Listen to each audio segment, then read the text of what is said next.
साथियों नमस्कार, मैं विवेश आपका अपने परिवार RWA के प्लेटफॉर्म पर हार्दिक दिल से स्वागत करता हूं। आशा करता हूं साथियों आप लोग बहुत अच्छे होंगे और निरंतर तरीके से अपनी तैयारी कर रहे होंगे ताकि जब भी आपका एग्जाम हो आपकी एक सीट निश्चित हो जाए। सभी साथी जल्दी से मेरे साथ लाइव जुड़ जाएंगे ताकि आज के सेशन का बेहतरीन शुभारंभ हम आपके साथ कर सकें। और एक बार सभी लोग हमें बता दीजिए क्या सबको हमारी आवाज़ ठीक आ रही है, हाँ या ना। कैसे हैं आप सभी लोग, एक बार हमें फटाफट से बताइएगा। ठीक है, क्या बात है। महेंद्र पुनिया, शंभू, एक बार सभी लोग कमेंट जरूर करिएगा जितने भी साथी हमारे साथ यहाँ पर लाइव जुड़े हुए हैं। विजय, प्रिंस, है ना, बोरिया।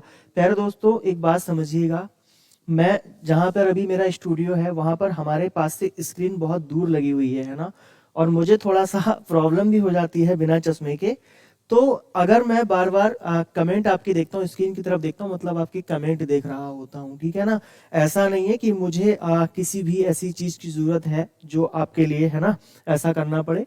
तो आपकी कमेंट्स भी देखना ज़रूरी है, और वो ज़रूरी इसलिए होता है ताकि आवाज़ भी सही आनी चाहिए, आपको लिखा हुआ भी सही दिखाई देना चाहिए। तो उसके लिए बिल्कुल परेशान मत होइएगा, ठीक है प्यारे दोस्तों। चलिए, हमारी जो क्या है थोड़ा सा स्क्रीन दूर लगी हुई है, मैं जल्द ही इसको पास करवा लूंगा, ठीक है। चलिए, अगर हम बात करें प्यारे दोस्तों, आप लोग जुड़ चुके हैं हमारे साथ एग्रीकल्चर और एनिमल हस्बेंड्री में। और अगर हम बात करें, कल हमारी क्लास नहीं हो पाई थी क्योंकि कल थोड़ा सा टेक्निकल इशू प्यारे दोस्तों ज़्यादा था। तो कोर्स आपने परचेज कर ही लिया है। अच्छा, हम लोगों ने जो बात की थी प्यारे दोस्तों, वो हम क्रॉप की बात कर रहे थे, हम फसलों के वर्गीकरण की बात कर रहे थे। मैं पूरा रिवीजन करवाऊंगा, उसके बाद में आगे चलते जाएंगे, ठीक है ना। क्या बात है। सुमित, मुस्कान, ईशांत, राहुल शर्मा, मुकेश, ठीक है जी। चलिए सर, आवाज क्लियर नहीं है। अब देखिएगा आवाज क्लियर आ रही है, जल्दी से बताओ। पहले सब लोग यही बता दो कि आवाज क्लियर है या नहीं है। चलिए प्यारे दोस्तों, हमने फसल की बात की थी। अगर हम फसल की बात करें तो फसल होता क्या है, हमने आपको पहले ही बताया था कि जब फसल की बात की जाती है तो पौधों का एक समूह होता है, पौधों का ऐसा समूह जो मनुष्य को किसी भी रूप में क्या करे, प्रॉफिट दे दे, ठीक है ना। किसी भी रूप में क्या करे प्यारे दोस्तों, प्रॉफिट दे दे। और प्रॉफिट किस रूप में दिया जा सकता है आप सभी लोग जानते हैं। पूरा रिवीजन करेंगे, उसके बाद में आगे बढ़ेंगे। आप कहेंगे सर जी अगर हम बात करें तो हमें यहां से क्या क्या मिल सकता है, जैसे कि भोजन मिल सकता है। भोजन के लिए क्या मिलेगा, अनाज मिल सकता है। आप कहेंगे सर हमें कच्चा माल मिल सकता है। क्या मिल सकता है, कच्चा माल। जैसे कि अगर हम बात करें तो कपास का रेशा, ठीक है ना भाई, एक प्रकार का कच्चा माल हुआ। मान के चलो मैं कॉटन का ये स्वेटर, ये जैकेट पहना हुआ हूं, तो इसमें प्रोसेसिंग हुआ है ना। ऐसा थोड़ी ना हुआ है कि मैंने कॉटन ही पहन लिया, ये फैक्ट्री गया बिक कर। समझ रहे हैं मेरी बात को। फैक्ट्री जाने के बाद में इसमें प्रोसेसिंग हुई, और प्रोसेसिंग होने के बाद मैं इसको क्या कर पा रहा हूं, पहन पा रहा हूं। आप कहेंगे सर हमें फसलों से क्या मिल जाती है, लकड़ी। सर फसलों से भी लकड़ी मिलती है, क्यों नहीं मिलती, क्या बिल्कुल मिलती है। आप कहेंगे सर इसी लकड़ी से बन जाता है क्या, ईंधन। और यहीं से हमें क्या मिल जाता है, कोयला भी मिल जाता है। सर फसलों से कोयला मिलता है, क्यों, फसलों से कोयला नहीं होता। आप कहेंगे सर इमली का कोयला होता है, इमली तो वृक्ष है, लेकिन प्यारे दोस्तों किसी टाइम पर वो भी तो पौधा ही था। तो समझिएगा हमें औषधियां मिल जाती हैं। हमें क्या मिलती है, औषधि मिल जाती है, यानी कि मेडिसिन जो होती हैं वो मिल जाती हैं। हमें स्पाइसेस मिलते हैं, यानी कि मसाले भी मिल जाते हैं।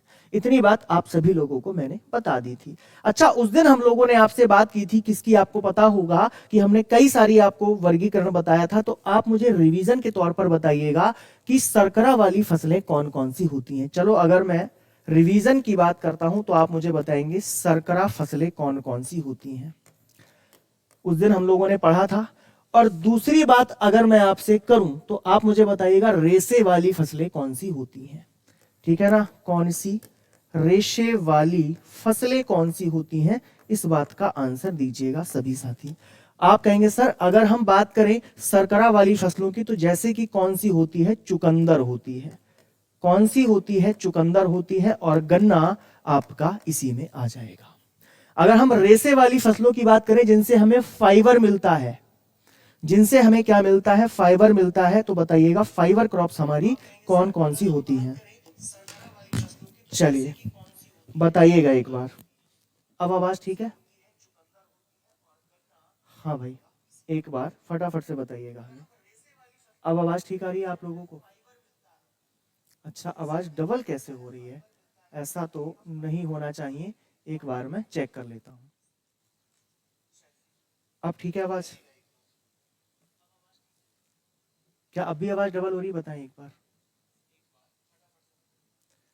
क्या अब भी आवाज डबल हो रही है?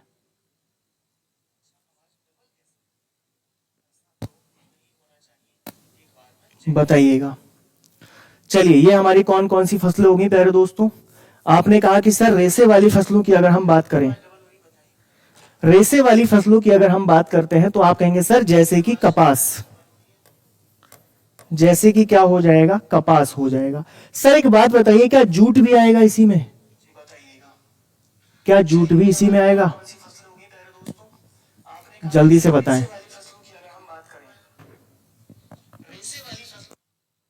तो आप कहेंगे सर जैसे कि कपास।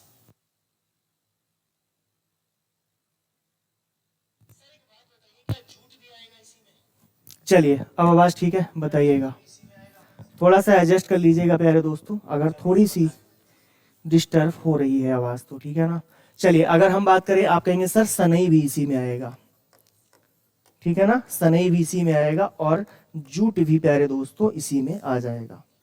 ऐसा होना नहीं चाहिए क्योंकि इसी से अभी मैंने थोड़ी देर पहले क्लास और भी ली है, ठीक है? चलिए, अगली बात अगर हम आपसे करें तो आप हमें ग्रीन मैन्योर वाली बताइए, यानी कि हरी खाद वाली फसलें बताएंगे आप हमें, हरी खाद वाली फसलें, ठीक है? आप कहेंगे सर हरी खाद वाली जो फसलें होती हैं जैसे कि मूंग, सनई और ढैंचा, क्या लिखेंगे? मूंग, सनई और क्या हो जाएगा? ढैंचा हो जाएगा। चलिए, मैं आपको हिंदी और इंग्लिश दोनों में लेकर चलता हूं क्योंकि मैंने आपसे पहले ही कहा था कोई भी दिक्कत आपको नहीं होने दूंगा। देखिए, हमने आपसे क्या कहा था? हमने कहा था कि भैया हमें क्रॉप यानी कि फसलों से क्या क्या मिलता है? आप कहेंगे सर भोजन, कपड़ा, ईंधन, औषधि, लकड़ी यानी कि वुड, मसाला और कच्चा माल जिसे हम रॉ मटेरियल के नाम से जानते हैं, ठीक है ना? क्या बात है, सभी लोग सही आंसर दे रहे हैं। अजय, राखी, सभी लोगों ने सही हमें बताया है। ठीक है सर, इतनी बात तो हमें उस दिन आपने समझा दी थी। अगली बात करिएगा, अगली जो हमने बात की थी वो ऋतुओं के आधार पर करी थी, ये भी आप लोगों को याद होगा। अगर हम ऋतुओं के आधार की बात करते हैं तो यहां से क्वेश्चन जरूर देखने को मिलेगा। रिवीजन इसीलिए करवा रहा हूं ताकि कोई भी क्वेश्चन आपसे बच के ना जाने पाए, ठीक है प्यारे दोस्तों? अगर हम बात करें तो रवि, खरीफ और जायद, फटाफट से बताइएगा इनकी बुवाई का और कटाई का समय क्या होता है? इनकी बुवाई का और कटाई का समय देखिए, आप सभी लोग जानते हैं अगर हम रवि की बात करते हैं तो बुवाई अक्टूबर नवंबर में होती है और मार्च अप्रैल में कटाई होती है। फसल की बात की जाए जैसे कि गेहूं। अगर हम खरीफ की बात करें, इन्हें हम मानसून ऋतु की फसल कहते हैं, आप सभी लोगों को पता है, ठीक है? क्या कहा जाता है भाई? मानसून ऋतु की फसल कहा जाता है, इस बात को अच्छे से समझिएगा। एक मिनट रुकिए, मैं कॉल कर देता हूं, बिल्कुल अभी आवाज ठीक कर दी जाएगी, ठीक है? उसके बाद में अगर हम बात करें किसकी बुवाई की, तो खरीफ की बुवाई होती है जून जुलाई में और कटाई कब होती है? अक्टूबर नवंबर या फिर सितंबर अक्टूबर भी लिखा हुआ आपने देखा होगा।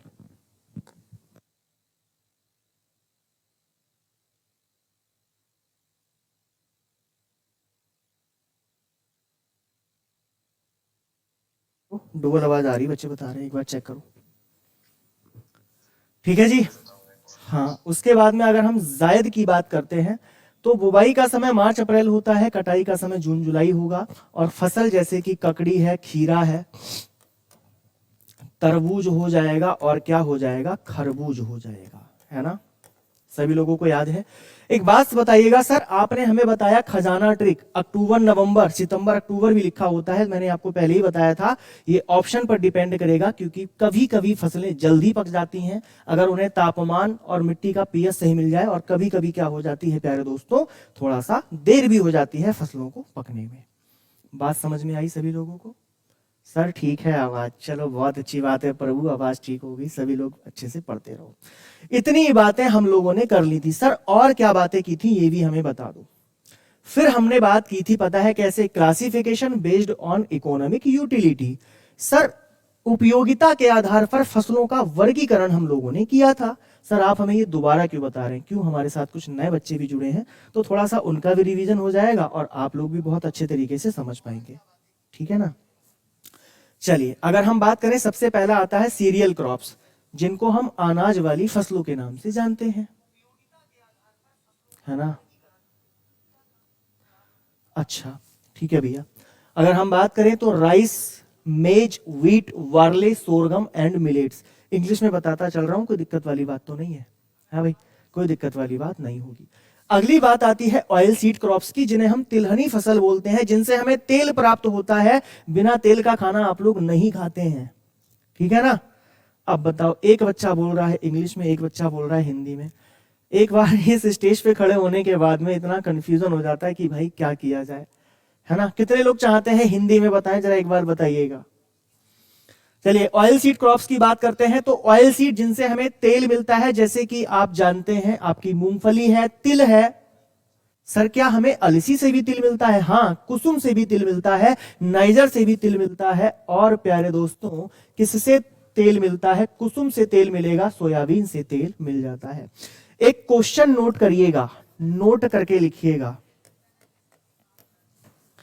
क्या लिखेंगे? हृदय रोगियों के लिए, हृदय रोगी के लिए कौन सा तेल सर्वोत्तम होता है? कौन सा तेल सर्वोत्तम होता है? आप कहेंगे सर उस तेल का नाम है, पता है क्या? कुसुम का तेल, और उसके बाद में सूरजमुखी का तेल। सबसे ज्यादा जो महत्वपूर्ण होता है प्यारे दोस्तों, वो कुसुम का तेल होता है, जिसे साफ्लावर के नाम से जानते हैं। इस बात को याद रखिएगा, ठीक है ना। ओमेगा 3 फैटी एसिड होता है, जब हम इनको पढ़ेंगे वहां पर मैं आपको दोबारा से फिर से बताऊंगा, है। चलिए अगली बात प्यारे दोस्तों जो हमने की थी, वो आपसे बात की थी किससे? दलहनी फसलों की, जिनसे हमें दाल की प्राप्ति होती है। आप कहेंगे सर जैसे अरहर, मोट, मूंग। मूंग खाई है आप लोगों ने, मूंग की दाल। आप कहेंगे सर सोयाबीन, मटर और राजमा। राजमा, एक बात याद रखिएगा, मैंने आपसे कहा था कि हमारी जो दलहनी फसलें होती हैं प्यारे साथियों, वो नाइट्रोजन का फिक्सेशन करती हैं, लेकिन राजमा एकमात्र अपवाद है जो दलहनी होती हुई भी नाइट्रोजन का फिक्सेशन यानी कि नाइट्रोजन का स्थिरीकरण नहीं करती है, ठीक है।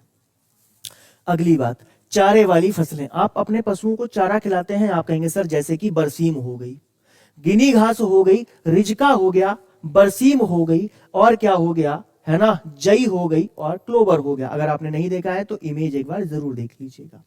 उसके बाद में रेसे वाली, अभी हमने आपसे बात कर ली, गन्ना और चुकंदर हो गई सरकरा वाली। मसाले वाली आपने हमें बहुत बताई थी, और सबको पता है मसाले वाली फसलें कौन कौन सी होती हैं। लहसुन है, अदरक है, प्याज है, मेथी है, जीरा है। अगर आप लोगों को ऐसा तो नहीं लग रहा मैं सब्जी बेच रहा हूं, है?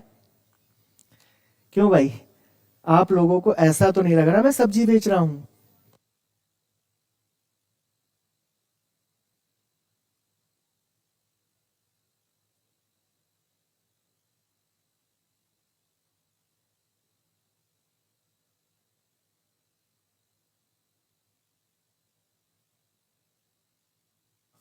चलिए प्यारे दोस्तों, एक मिनट के लिए आप सभी लोग मतलब जो है ऐसे ही रहेंगे।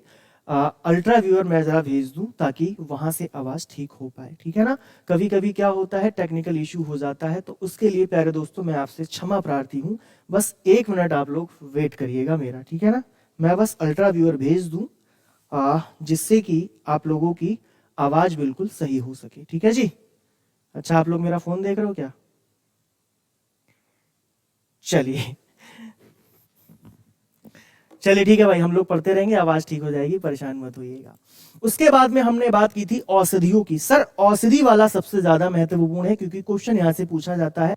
जैसे कि सफेद मूसली, तुलसी, नीम, इसबगोल, सेना, अश्वगंधा, सर्पगंधा, पुदीना, अफीम, गुगल, बेलाडोना, कुकेन। बेलाडोना प्यारे दोस्तों दर्द निवारक दवा बनाने के लिए काम आता है। किसके काम आता है प्यारे दोस्तों? दर्द निवारक दवाई को बनाया जाता है, याद रखिएगा। कई बार एग्जाम में ये क्वेश्चन पूछा जा चुका है, ठीक है। अगली बात करते हैं प्यारे दोस्तों, ऋतुओं के आधार पर हमने आपसे बात कर ली थी। अब हम जो अगली बात करने वाले हैं, इस बात को ध्यान से समझिएगा। सर आज आप हमें लिख के क्यों नहीं बता रहे हैं? लिख के भी बताऊंगा, बड़े आराम से समझो, ठीक है ना। देखिए, समस्याग्रस्त मृदा के प्रति सहिष्णुता। सर ये तो हमें समझ में नहीं आया, प्लीज इंग्लिश में बताइए। ये रहा प्यारे दोस्तों, classification on the basis of tolerance towards problematic soil. कहने का तात्पर्य यह है, जिन मृदाओं में या तो अत्यधिक लवणीय यानी कि साल्ट ज्यादा हो, सेलाइन ज्यादा हो, क्षारीय हो, जिनमें ऑर्गेनिक तत्व अच्छे ना हो, तो ऐसी मृदाओं में भी हम फसल का उत्पादन कर सकते हैं प्यारे दोस्तों। जहां पर मृदा कैसी हो, जिस मृदा में थोड़ी सी प्रॉब्लम हो। तो समझिएगा बहुत अच्छे तरीके से प्यारे दोस्तों। सबसे पहली बात बोली है अम्लीय मृदा के प्रति सहनशील। सहिष्णुता का मतलब क्या होता है, जो टॉलरेट कर सकती हैं क्रॉप्स। नहीं समझे मेरी बात को, जो क्रॉप अम्लीय मृदा में भी उगाई जा सकती हैं, ऐसी मृदाओं को, है ना, ऐसी फसलों को इन मृदाओं में हम बोएंगे। तो याद रखिएगा, अगर मृदा अम्लीय है, सर पहले तो हमें यह बताओ अम्लीय मृदा क्या होती है, समझो बहुत अच्छे तरीके से। देखिए बड़े ध्यान से समझिएगा, अगर हम मृदा की बात करते हैं, किसकी बात करें, सॉइल की बात करें, तो सॉइल आपको जो मुख्यतः देखने को मिलती है वो अम्लीय देखने को मिलती है, अम्लीय मृदा। और दूसरी जो मृदा है वो होती है क्षारीय मृदा। सर अम्लीय और क्षारीय मृदा का कॉन्सेप्ट क्या है ये बताओ। देखो, जिन मृदाओं का पीएच, ठीक है ना, जिन मृदाओं का पीएच, पीएच का मतलब होता है पावर ऑफ हाइड्रोजन, ठीक है ना, पावर ऑफ हाइड्रोजन। तो पावर ऑफ हाइड्रोजन की अगर बात की जाए, अगर कम है तो वो मृदा कैसी होती है पता है आपको प्यारे दोस्तों, उस मृदा को हम अम्लीय मृदा बोलते हैं। तो जिनका पीएच 7 से कम हो, जिनका पीएच 7 से कम हो वो अम्लीय मृदाएं होती हैं। और जिनका पीएच 7 से अधिक हो, क्या हो प्यारे दोस्तों, जिनका पीएच 7 से अधिक हो, ऐसी मृदाओं को क्षारीय मृदाएं बोलते हैं। नोट करिएगा।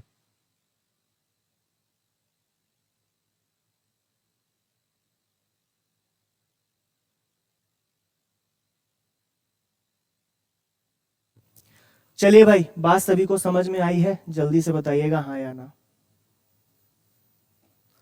अगर बात समझ में आई है तो एक बार सभी लोग हमें क्या करिए, हाँ लिख के बता दीजिए। फिर बढ़ते हैं और आगे की ओर, है ना।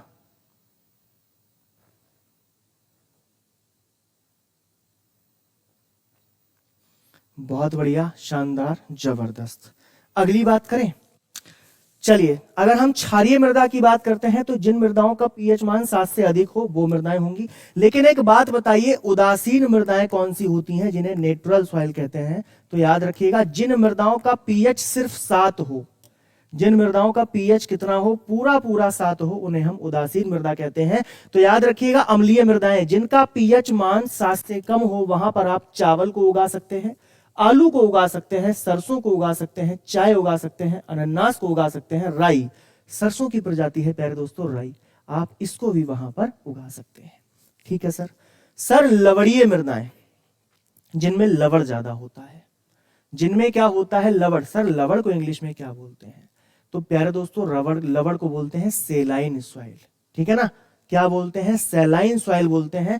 तो ऐसी मृदाओं में जहां पर लवण ज्यादा होगा, वहां पर आप जौ को उगा सकते हैं, कद्दू वर्गीय सब्जियों को उगा सकते हैं। कद्दू वर्गीय सब्जियां सर कौन सी होती हैं प्यारे दोस्तों, कद्दू वर्गीय सब्जी जो होती हैं जिनकी बेल बहुत लंबी लंबी होती है, जिनकी बेल, बेल समझते हैं आप, बेल बहुत लंबी लंबी होती है, वो कद्दू वर्गीय होती हैं। साथ में आप गेहूं को उगा सकते हैं, ज्वार उगा सकते हैं, बाजरा उगा सकते हैं और ग्वार। इनसे क्वेश्चन कैसे बनेगा ये भी मैं आपको आगे करवाऊंगा, तो परेशान मत होइएगा, ठीक है ना। ये टॉलरेंस टुवर्ड्स सेलाइन सॉइल की बात यहां पर हुई है। उसके बाद में क्षारीय मृदा। सर क्षारीय मृदा क्या होती है जरा बताना। तो मैंने क्या कहा, जिन मृदाओं का पीएच 7 से अधिक होगा उन मृदाओं को हम क्षारीय मृदा बोलते हैं। तो क्षारीय मृदाओं में प्यारे दोस्तों पालक, जौ, चना, चुकंदर, करेला, बरसीम, सूरजमुखी, मक्का आदि को आप उगा सकते हैं। अगली बात आती है जलमग्न मृदाएं। सर जलमग्न मृदाएं क्या होती है समझिएगा। आप लोगों ने अगर खेती देखी हो धान की, आपके यहां धान होता है, जरा बताओ। मान के चलो ये एक खेत है, ठीक है ना, ये क्या है, एक खेत है। और आपको पता है धान की खेती हम कब करते हैं, खरीफ ऋतु में करते हैं, जब बहुत अच्छा मौसम होता है बरसात वाला। तो मान के चलो ये धान का प्लांट है, ये क्या है, धान का पौधा है, छोटा सा प्लांट बना लें, आप लोग भी कॉपी में बना लीजिएगा। और जलमग्न का मतलब क्या है कि यहां पर इसमें जल भरा हुआ है खूब, आपने खेत में पानी लगाया और पानी लगाने के बाद में फिर से बरसात हो गई और इतना आपका प्लांट डूब गया पानी में, ठीक है ना, ये प्लांट इतना डूबा हुआ है पानी में, फिर भी आपकी फसल खराब नहीं हुई, यानी कि वो जल को बर्दाश्त कर सकती है। इसी को हमने क्या बोल दिया प्यारे दोस्तों, समझिएगा बहुत अच्छे तरीके से, जलमग्न मृदा के प्रति सहिष्णु। यानी कि अगर मृदा में जल भराव हो जाता है तब भी फसल का नुकसान नहीं होगा। याद रखिएगा, ऐसी मृदा में आप क्या कर सकते हैं, चावल को उगा सकते हैं, ढैंचा उगा सकते हैं, जूट उगा सकते हैं, पटसन उगा सकते हैं। इस बात को याद रखिएगा। एक घास होती है प्यारे दोस्तों, पैरा घास, उसको उगा सकते हैं, नेपियर घास को उगा सकते हैं और गिनी घास को उगा सकते हैं। आपके एग्जाम का जो लेवल है प्यारे दोस्तों, वो इसी प्रकार के क्वेश्चन पूछे जाते हैं। ठीक है, क्या बात सभी को समझ में आई है? जल्दी से बताइएगा हाँ या ना। बहुत अच्छे तरीके से आप लोग बात को समझ गए होंगे, ऐसी मेरी आशा है, ऐसी मेरी उम्मीद है। ठीक है, और आवाज के लिए परेशान मत होना, थोड़ा सा एग्जाम आवाज आज डिस्टर्ब हो जाए प्यारे दोस्तों, लेकिन मेन चीज आपके लिए कंटेंट है। ठीक है, अगर थोड़ी बहुत दिक्कत हो तो एडजस्ट कर लीजिएगा। मैं पूरी कोशिश करूंगा कि कल की क्लास में आप लोगों को कोई भी दिक्कत ना हो। ठीक है प्यारे दोस्तों, इतनी बात समझ में आई है तो हाँ बोलिए, फिर बढ़ेंगे और आगे की ओर। ठीक है,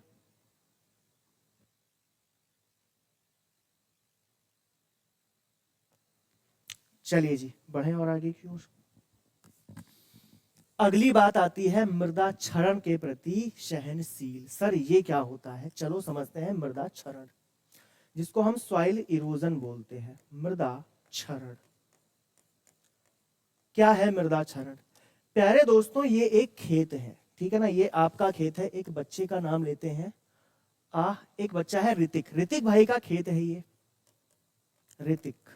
ठीक है, अब क्या हुआ, ऋतिक ने अपनी, जो ऋतिक की मृदा है, ऋतिक भाई जो रहने वाले हैं वो कहां पर हैं रहने वाले? राजस्थान के रहने वाले हैं। मान लेते हैं ऐसा होंगे तो कहीं और से, ठीक है ना, मान लेते हैं राजस्थान के रहने वाले हैं। और राजस्थान की जो मृदा है प्यारे दोस्तों, वो थोड़ी थोड़ी सी क्या होती है? रेतीली मृदा होती है। कैसी होती है? थोड़ी थोड़ी रेतीली मृदा होती है। अब हुआ क्या, तेज हवा चली, खूब तेज तेज हवाएं चल रही हैं। ये क्या है? तेज तेज हवा चल रही है। तो मृदा के जो ऊपर वाले कण होते हैं, ये मृदा के कण हैं और ये उपजाऊ मृदा के कण होते हैं। मृदा के ऊपरी जो कण होते हैं वो उपजाऊ होते हैं। अब तेज हवा चलने के कारण क्या हुआ, ये कण उड़कर किसी दूसरी जगह पहुंच गए। तो इसे क्या कहा जाता है? मृदा का क्षरण कहा जाता है। अर्थात कहने का तात्पर्य ये है कि अगर किसी भी कारण मृदा के उपजाऊ तत्व, यानी कि उपजाऊ ऊपर के जो कण हैं, वो एक स्थान से दूसरे स्थान पर चले जाते हैं, तो उसे हम क्या बोलते हैं? मृदा क्षरण बोलते हैं। याद रख लीजिएगा। तो ऐसी जगहों पर जहां पर मृदा क्षरण होता है, वहां पर आप किसकी खेती कर सकते हैं? आप कहेंगे सर हम वहां पर खेती कर सकते हैं मूंगफली की, मार्बल घास की, उड़द की, चवला की और मूंग मोट। ठीक है ना भैया, इस बात को भी याद रखिएगा। क्या बात समझ में, सभी को समझ में आ गई है? एक बार बोलिएगा, फिर बढ़ेंगे हम और आगे की ओर। कितना डेडिकेशन है आप लोगों के अंदर कि मान के चलो अगर थोड़ी सी आवाज की भी प्रॉब्लम है तब भी आप लोग हमारे साथ जुड़े हुए हैं। वाह, लाजवाब, बहुत अच्छा लग रहा है। वरना बच्चे तो कहेंगे आवाज से नहीं आ रही, क्लास ही छोड़ दो। यही तो डेडिकेशन होना चाहिए। परिस्थितियां कितनी भी खराब हो जाएं, पर इंसान को अपने मार्ग से विचलित नहीं होना चाहिए। यही आपकी सफलता सुनिश्चित करवाएगा। मैं गारंटी लेता हूं आज की क्लास से एक क्वेश्चन आपको जरूर देखने को मिलेगा। ठीक है, चलिए इतनी बात सभी को समझ में आ गई है, जल्दी से बताएं।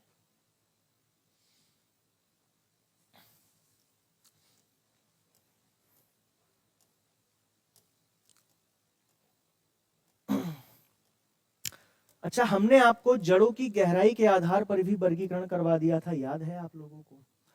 उथली जड़ें, मध्यम जड़ें और गहरी जड़ें। यानी कि जिनकी जड़ें बहुत ज्यादा नीचे तक नहीं जाती हैं, जिनकी जड़ें कुछ नीचे तक जाती हैं और किसी किसी की जड़ें बहुत नीचे तक चली जाती हैं। तो प्यारे दोस्तों, अगर हम उथली जड़ों की बात करते हैं जिसकी जड़ें बहुत ज्यादा मृदा के अंदर नहीं जाती, तो आपको याद रखना है जैसे कि गेहूं यानी कि आपका व्हीट, राइस, वार्ले और ओट्स जिसे हम जई बोलते हैं। मध्यम जड़ें, ये क्वेश्चन पूछा जाता है, मैं दोबारा से बता रहा हूं इसीलिए, किसी भी सब्जेक्ट को, ठीक है ना, हाँ, किसी भी सब्जेक्ट को अगर आप अच्छे तरीके से पढ़ना चाहते हैं तो समझना बहुत जरूरी है। तो मध्यम गहराई वाली कौन सी होंगी, जैसे कि दलहनी फसलें, उनकी जो जड़ें होती हैं वो मध्यम मृदा में चली जाती हैं, यानी कि मृदा में जाएंगी पर बहुत ज्यादा अंदर तक नहीं जाती हैं। उसके बाद में गहरी जड़ें, यही क्वेश्चन पूछा जाता है कि मृदा में जाने वाली फसलों की सबसे गहरी जड़ें जो होती हैं उनके उदाहरण कौन कौन से हैं, तो आप कहेंगे सर रिजिका और बरसीम, रिजिका और बरसीम। और ये एक प्रकार की चारा वाली फसलें हैं। कैसी हैं? चारा वाली फसलों को हम फॉडर क्रॉप के नाम से जानते हैं। किस नाम से जानते हैं? फॉडर क्रॉप के नाम से जानते हैं, नोट कर लीजिएगा। इतनी बात सभी लोगों को समझ में आ गई होगी। अगली बात आती है जीवन चक्र के आधार पर फसलों का वर्गीकरण।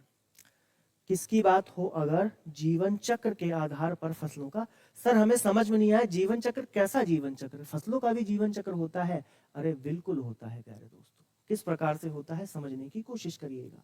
देखिए, अगर हम जीवन चक्र के आधार पर बात करते हैं तो इन्हें 3 प्रकार से देखा जाता है। कितने प्रकार से? 3 प्रकार से। कौन कौन से प्रकार? 1 वर्षीय, द्विवर्षीय और बहुवर्षीय। फिर से मैं बता रहा हूं, 1 वर्षीय, द्विवर्षीय और बहुवर्षीय, इंग्लिश में भी बताऊंगा, ठीक है, समझिएगा। अब 1 वर्षीय फसलें कौन कौन सी होती हैं, इस बात को समझने की कोशिश करिएगा। अगर हम 1 वर्षीय फसलों की बात करेंगे, आप लिखा हुआ मत देखिए, मेरी बातों को समझने की कोशिश करिएगा। प्यारे दोस्तों, ऐसी फसलें जो अपना जीवन चक्र 1 वर्ष या उससे कम समय में कंप्लीट करती हैं। दोबारा से रिपीट करता हूं, ऐसी फसलें जो अपना जीवन चक्र 1 वर्ष या उससे कम समय में कंप्लीट करती हैं प्यारे दोस्तों, उन्हें हम क्या कहते हैं? 1 वर्षीय फसलें कहते हैं। क्या कहा जाता है? ठीक है ना, सभी लोग बात को समझ पाए हैं। इन्हें उगने में बहुत ज्यादा समय लगता तो नहीं है, पर कभी कभी लग जाता है। कारण क्या होगा? अगर जलवायु का अभाव हो जाए, अगर उपयुक्त जलवायु नहीं मिली तब समय लग सकता है, वरना ये समय से पक जाती हैं। और अगर हम इनके उदाहरणों की बात करें तो आप कहेंगे सर जैसे कि धान, गेहूं, ज्वार, बाजरा, मूंग आदि। ठीक है भैया, बात सभी को समझ में आई है? जल्दी से बताएंगे, फिर हम बढ़ेंगे और आगे की ओर। अगली बात करें। अगली बात आती है प्यारे दोस्तों द्विवर्षीय फसलों की। सर द्विवर्षीय फसलें कौन सी होती हैं? मेरे प्यारे भाई बहनों, याद रखिएगा, नाम से समझिएगा, इनमें लिखा ही हुआ है द्विवर्षीय। ऐसी फसलें जो अपना जीवन चक्र लगभग 2 वर्षों में कंप्लीट करती हैं। देखिए समझिएगा, इस वर्ग की फसलें अपना जीवन चक्र लगभग 2 वर्षों में पूरा करती हैं, जिसमें प्रथम वर्ष पौधे की वानस्पतिक वृद्धि होती है और दूसरे वर्ष में क्या होगा? फल फूल पौधे देना प्रारंभ कर देती हैं। ठीक है ना, 2 वर्षों में अपना जीवन चक्र पूरा करेंगी। पहली जो वर्ष होगा, देखिए समझिएगा, अगर हम द्विवर्षीय फसलों की बात करें, द्विवर्षीय फसलें, देखिए अगर हम प्रथम वर्ष की बात करें तो इनमें प्रथम वर्ष में क्या होगा? वानस्पतिक वृद्धि होगी, यानी कि वेजिटेटिव ग्रोथ होगी। वनस्पतिक या फिर वानस्पतिक वृद्धि बोलते हैं। वानस्पतिक वृद्धि का मतलब क्या होता है? ये देखो, कोई प्लांट है और इस प्लांट की जो बेसिक बढ़वार है, जैसे कि उसका तना हो गया, उसकी पत्ती हो गई, इन सब का बढ़ना, यानी कि ये वेजिटेटिव ग्रोथ है। और जो द्वितीय वर्ष होगा, यानी कि जो सेकंड ईयर होगा, अब इस पौधे की बढ़वार तो हो गई, यानी कि मतलब भर का पौधा बड़ा हो गया, और यहीं पर ये क्या करेगा? ये फूल देना शुरू कर देगा, ये फल देना शुरू कर देगा। ये फल है और इसे मान लेते हैं फूल। तो यानी कि मैंने क्या बताया, द्विवर्षीय जो पौधे हमारी फसलें होती हैं ये लगभग 2 वर्षों में अपना जीवन काल कंप्लीट करती हैं। पहले वर्ष में इनकी वानस्पतिक वृद्धि यानी कि वेजिटेटिव ग्रोथ होती है और दूसरे वर्ष में क्या करती हैं, ये फल और फूल और बीज देना प्रारंभ कर देती हैं। अगर हम उदाहरण की बात करें प्यारे दोस्तों, तो जैसे कि कौन कौन सा आपका हो जाएगा, प्याज और चुकंदर, ठीक है ना। जैसे कि प्याज है ना, और दूसरा क्या हो जाएगा, चुकंदर हो जाएगा। ये उनके उदाहरण हैं, सबसे ज्यादा यही दोनों पूछे जाते हैं। देखिए मैंने लिखवा भी दिया होगा, ठीक है। द्वितीय वर्ष में पौधा फल फूल और बीज देना प्रारंभ करता है, जैसे कि चुकंदर और प्याज। जैसे कि चुकंदर और प्याज, कितना आसान है ना। क्या आप इसे कठिन कह सकते हैं? बिल्कुल भी कठिन नहीं कह सकते। हो सकता है नोटिफिकेशन नहीं आया हो, लेकिन कल से आपके पास नोटिफिकेशन भी आएगा, ठीक है। अगली बात करते हैं बहुवर्षीय फसलों की, ठीक है। सर बहुवर्षीय फसलें क्या होती हैं? बहुवर्षीय फसलों को तो हम बोलते हैं पेरेनियल क्रॉप्स।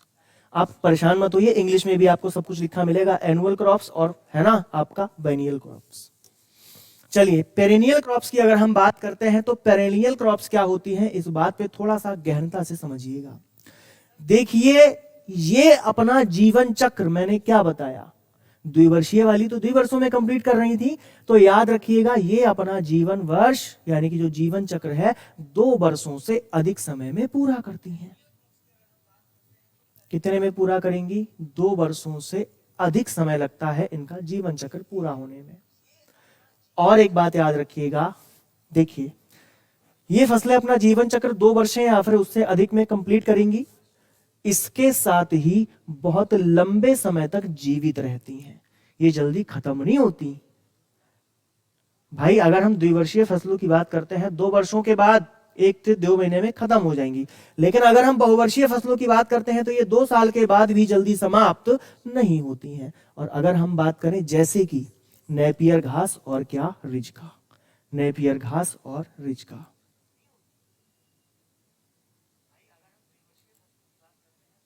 ठीक है। क्या बात सभी को समझ में आई है? तो एक बार हाँ लिख दीजिएगा, फिर बढ़ेंगे और आगे की ओर, ठीक है। इतनी बात को सभी लोग समझ पाए हैं? तो ये द्विवर्षीय फसलें थी। देखिए अगर हम गन्ने की बात करते हैं तो गन्ना पता है किस में आएगा, बहुवर्षीय फसलों में आएगा। अभी हम आपको इनके सारे एग्जाम्पल देते हैं। देखो क्यों परेशान होते हो, एक एक चीज आपके लिए मैं लेकर आया हूं। देखिए अगर हम जीवन काल के आधार पर बात करते हैं, आपने 1 वर्षीय, द्विवर्षीय और बहुवर्षीयों को समझा। और अगर आपसे पूछा जाए 1 वर्षीय फसलें कौन सी होती हैं, तो जैसे चावल, मक्का, गेहूं, जौ, ज्वार, बाजरा, मूंगफली, तिल, सूरजमुखी, अलसी, सोयाबीन, कपास, सरसों और कुसुम। साथ में उड़द, मूंग, मोठ, चंवला, चना, सोयाबीन, मटर, राजमा, मसूर, कपास, तंबाकू, मेथी, जीरा, मिर्च, धनिया और सौंफ। अगली बात आती है 2 वर्षीय की। अगर हम द्विवर्षीय की बात करती हैं तो प्रथम वर्ष में अपना वेजिटेटिव ग्रोथ करेंगी यानी कि वानस्पतिक वृद्धि करेंगी, और दूसरे वर्ष में क्या करेंगी, फल फूल और बीज देना शुरू कर देंगी, ठीक है। चलिए समझिएगा बहुत अच्छे तरीके से। द्विवर्षीय की बात करते हैं तो जैसे कि बीट रूट क्या कहा जाता है, चुकंदर को कहा जाता है। अगली बात आती है टर्निप की। टर्निप को क्या कहा जाता है, शलजम कहा जाता है। फिर आपकी आती है कैवेज लाइक क्रॉप यानी कि गोभी वर्गीय फसलें। उसके बाद में रेडिश यानी कि मूली, कैरेट यानी कि गाजर, ओनियन यानी कि आपका प्याज, गार्लिक यानी कि आपका लहसुन, रिजका, वर्सीम इत्यादि। उसके बाद में पेरेनियल की बात करते हैं। पेरेनियल क्रॉप्स कौन सी होती हैं, जो 2 वर्षों से ज्यादा का समय ले रही हैं, जैसे कि गन्ना, नेपियर घास और कसावा। गन्ना, नेपियर घास और कसावा। बात सभी लोग समझ पाए हैं? जल्दी से बताइए, ठीक है भैया।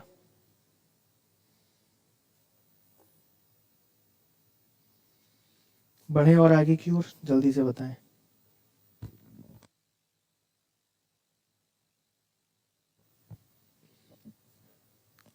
मुझे लगता नहीं है कि किसी भी भाई बहन को अब कोई डाउट रह गया होगा, है ना।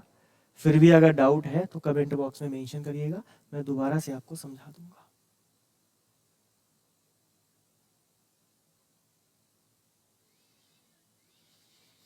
क्या बात है। तो अब क्वेश्चन कैसे बनेंगे हम इनकी भी बात करेंगे आपसे, ठीक है ना। चलिए अभी एक तरीका और बचा है फसलों को समझने का, ठीक है ना। गजब की क्लास है, चलो गजब की क्लास है तो अच्छे तरीके से चीजों को समझते रहो और पढ़ते रहो, ठीक है। देखिए एक तरीका और बचा है फसलों के वर्गीकरण का। एक क्या, दो प्रकार से तरीके बचे हुए हैं। एक तो बचा है प्रदीप्ति काल के आधार पर। प्रदीप्ति काल क्या होता है, फोटो पीरियडिज्म को हम क्या बोलते हैं, प्रदीप्ति काल बोलते हैं, ठीक है। और दूसरा जो तरीका बचा है वो जड़ों के आधार पर बचा है। तो लिखिएगा जड़ों के आधार पर फसलों का वर्गीकरण। क्या लिखेंगे, जड़ों के आधार पर फसलों का वर्गीकरण। सिर्फ दो प्रकार से होगा, बहुत आसान है। जड़ों के आधार पर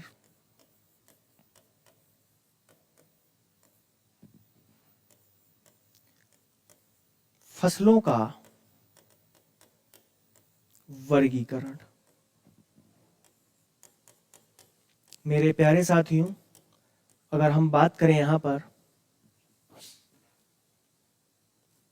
लिखिएगा क्लासिफिकेशन ऑफ क्रॉप्स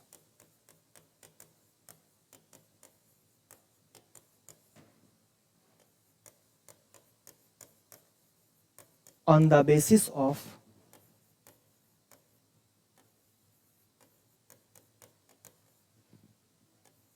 रूट्स। क्या बोला जाएगा, इन्हें रूट्स बोला जाएगा। सिर्फ दो प्रकार की होती हैं। नंबर एक होती है मूसला जड़ें, और दूसरा जो इसमें लिया जाता है वो पता है क्या होती है, आप कहेंगे सर मूसला जड़ों को हम टैप रूट्स बोलते हैं। अगली जो होती है वो फाइबर रूट्स होती हैं, ठीक है ना। कौन सी होती हैं, फाइबर रूट्स होती हैं।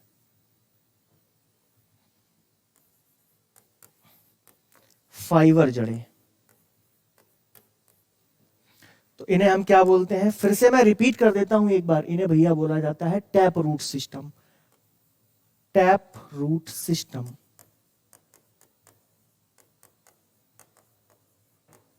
दूसरी बात फाइबर रूट्स। Fibre roots. अगर आपसे पूछा जाए कि मूसला जड़ें, प्यारे दोस्तों मूसला जड़ों की अगर हम बात करें तो याद रखिएगा बहुत अच्छा क्वेश्चन यहां से आता है। मूसला जड़ें प्रायः इस प्रकार की रूट होती हैं जो बहुत ज्यादा डीप तक नहीं जाती हैं, जो बहुत ज्यादा डीप तक नहीं जाती हैं परंतु जाती हैं, ठीक है ना। और अगर हम बात करें फाइबर रूट्स की तो ये थोड़ा सा फैलाव लेती हैं परंतु उथली रहती है, ठीक है। तो अगर हम बात करें तो मूसला जड़ों के जो उदाहरण होते हैं, यही आपसे पूछा जाता है, अंगूर, कपास और मसूर।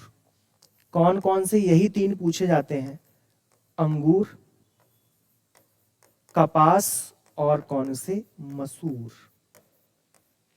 क्या बात सभी को समझ में आई है, जल्दी से बताइएगा।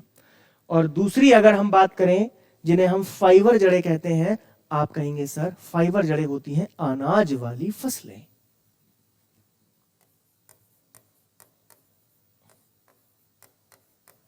अनाज वाली फसलें।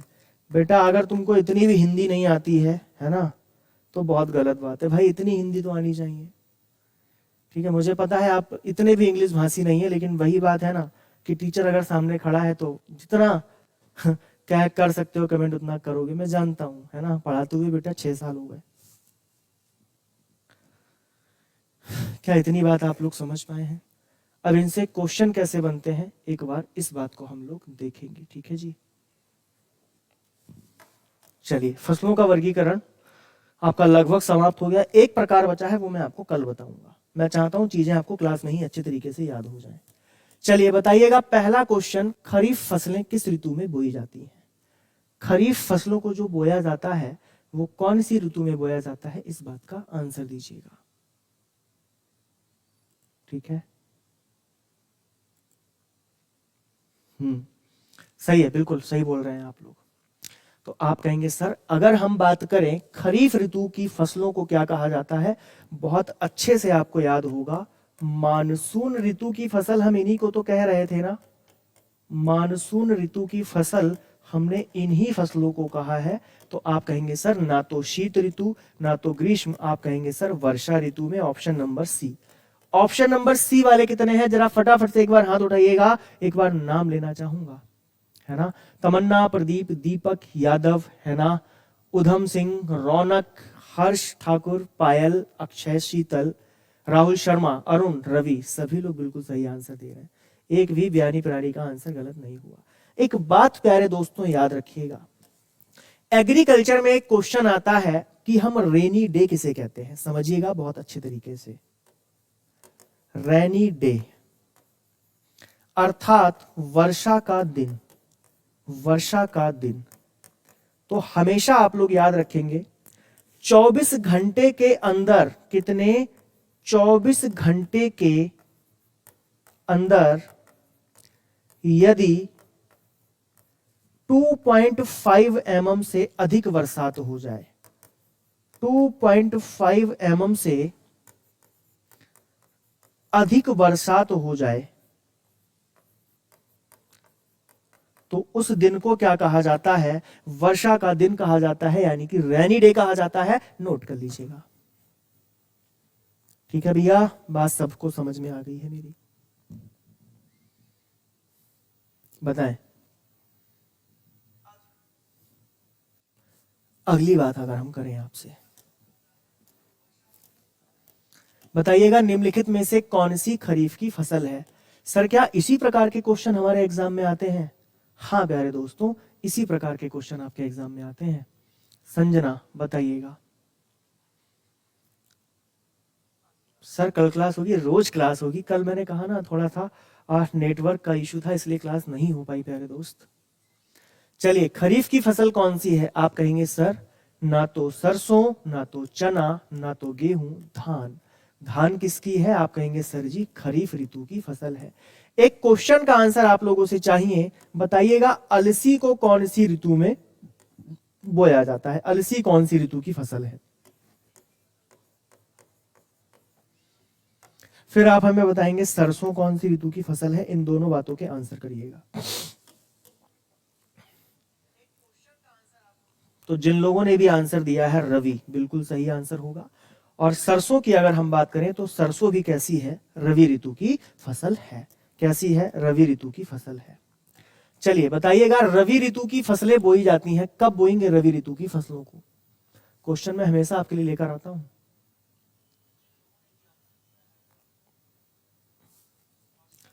रवि फसलें किस ऋतु में बोई जाती हैं?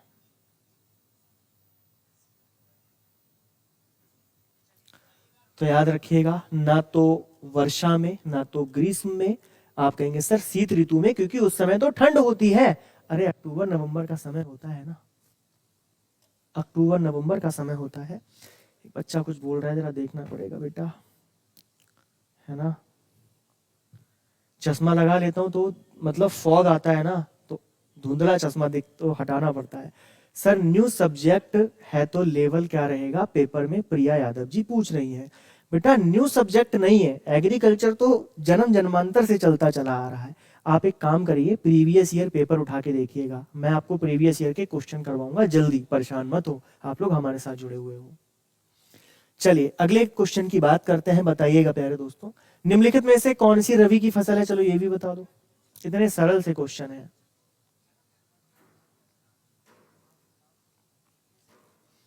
चलिए तो आप लोग कहेंगे, अगर हम यहां पर बात करें तो ना तो ज्वार, ना तो बाजरा, ना मक्का, आप कहेंगे सर गेहूं यहां पर बिल्कुल सही आंसर होगा। क्या होगा? गेहूं यहां पर बिल्कुल सही आंसर होगा।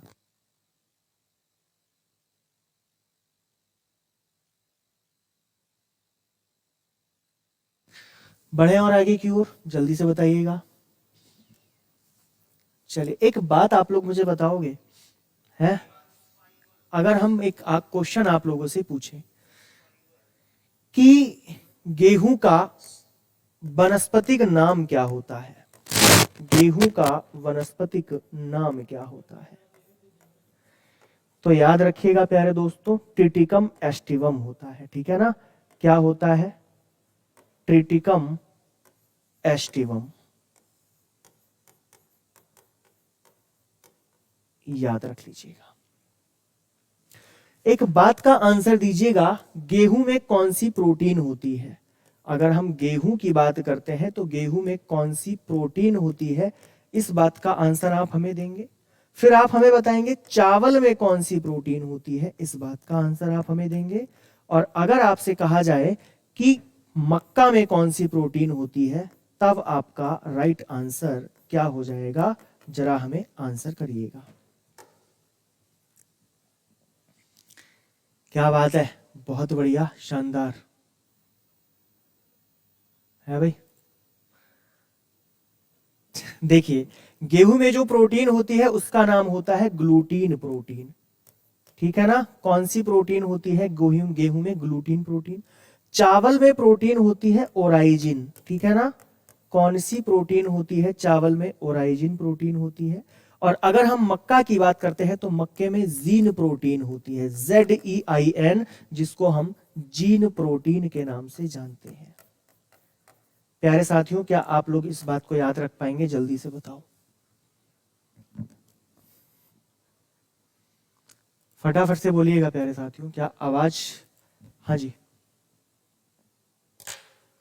नोट करिएगा, इसको नोट करिएगा, फिर बढ़ेंगे और आगे की ओर, ठीक है। हाँ जी, अगले क्वेश्चन की बात करें। बताइएगा, जायद फसलें किस अवधि में बोई जाती हैं? क्या बात है, जो जायद की फसलें हैं वो किस अवधि में बोई जाती हैं, इस बात को आपको बताना है। अवधि का मतलब क्या है? पीरियड पूछ रहा है ना। During which period of Zaid crops grown? Rabi व खरीफ के बीच, खरीफ और रबी के बीच, या फिर शीतकालीन, या फिर ऋतु के बीच? देखिए, बहुत अच्छे तरीके से मैंने आपको बताया था। मैं चाहूंगा इस क्वेश्चन का आंसर आप मुझे कहां पर देंगे? होमवर्क में। होमवर्क में मुझे आपसे ये आंसर चाहिए, क्योंकि मैंने बहुत ही बेहतरीन तरीके से आपको इस क्वेश्चन का आंसर, यहां पर आंसर मत दो। टेलीग्राम ग्रुप आपका बन चुका है, आप लोगों ने टेलीग्राम ग्रुप ज्वाइन किया है अभी या नहीं किया है? अगर नहीं किया है तो प्लीज आप सभी लोग उसको ज्वाइन जरूर कर लीजिएगा, ठीक है। अगले क्वेश्चन पर आपको लेकर चलता हूं। बताइएगा, निम्नलिखित में से कौन सी जायद की फसल है? धान, गेहूं, तरबूज, या फिर चना?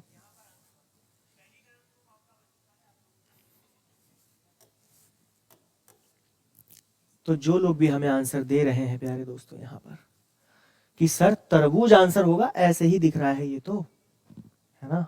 कौन सा आंसर हो जाएगा? तरबूज। चलो भैया, 10 क्वेश्चन करके जाएंगे। खाद्यान्न फसलों का मुख्य उद्देश्य क्या होता है? बताओ। खाद्यान्न जो फसलें होंगी, यानी कि जो फूड क्रॉप होंगी, उनका उद्देश्य क्या होगा? क्या बात है, बहुत बढ़िया, सभी लोगों के सही आंसर आ रहे हैं। मतलब मैं आपको याद करवाने में सफल हो गया। सबसे बड़ी बच्चों को दिक्कत आती रबी खरीफ जायद में, पर मैंने आपको याद करवा दिया, खुशी है इस बात की। तो आप कहेंगे सर खाद्यान्न फसलों से हमें रेता प्राप्त नहीं होता, तेल प्राप्त नहीं होता, मसाले प्राप्त नहीं होते, भोजन प्राप्त होता है, यानी कि ऑब्टेनिंग फूड, ठीक है जी। बहुत बढ़िया, शानदार, जबरदस्त। निम्नलिखित में से कौन सी खाद्यान्न फसल नहीं है? बताओ जरा, जिसे आप खाते नहीं हो, जिसे आप नहीं खाते हो, बताइएगा। तो आप कहेंगे सर हम चावल खाते हैं, तो गलत होगा। हम गेहूं खाते हैं, हम मक्का खाते हैं, क्या आप कॉटन खाते हो? नहीं सर, कॉटन तो हम नहीं खाते, यानी कि ऑप्शन नंबर जो डी है वो बिल्कुल सही हो जाएगा, ठीक है। बताइए, कपास किस प्रकार की फसल है? कपास जो है ना, वो किस प्रकार की फसल है, जरा कमेंट बॉक्स में मेंशन करो।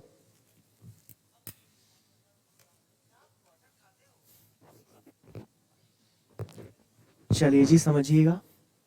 देखिए, कपास ना तो तिलहन है, ना तो खाद्यान्न है, ना तो मसाला है। आप कहेंगे सर रेसे वाली फसल है, ऑप्शन नंबर सी सही होगा, ठीक है। अगली बात, निम्नलिखित में से तिलहनी फसल कौन सी है? बताओ।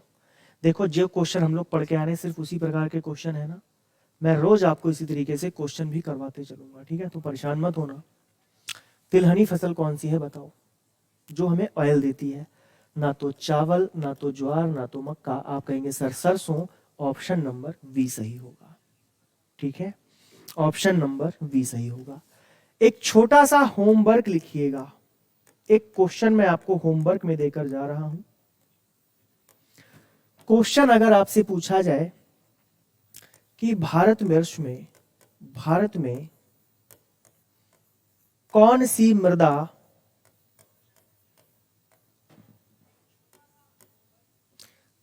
मृदा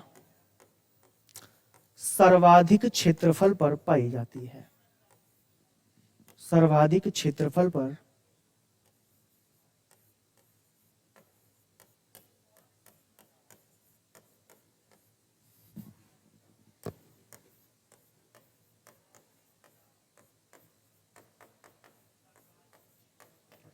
इस क्वेश्चन को आप लोग मुझे होमवर्क में आंसर करिएगा। और होमवर्क का आंसर कहां पर दोगे आप मुझे? टेलीग्राम ग्रुप में दोगे। टेलीग्राम ग्रुप सभी लोगों ने ज्वाइन कर लिया है ना? अगर नहीं किया है तो प्लीज आप सभी लोग उसको ज्वाइन कर लीजिएगा, ठीक है।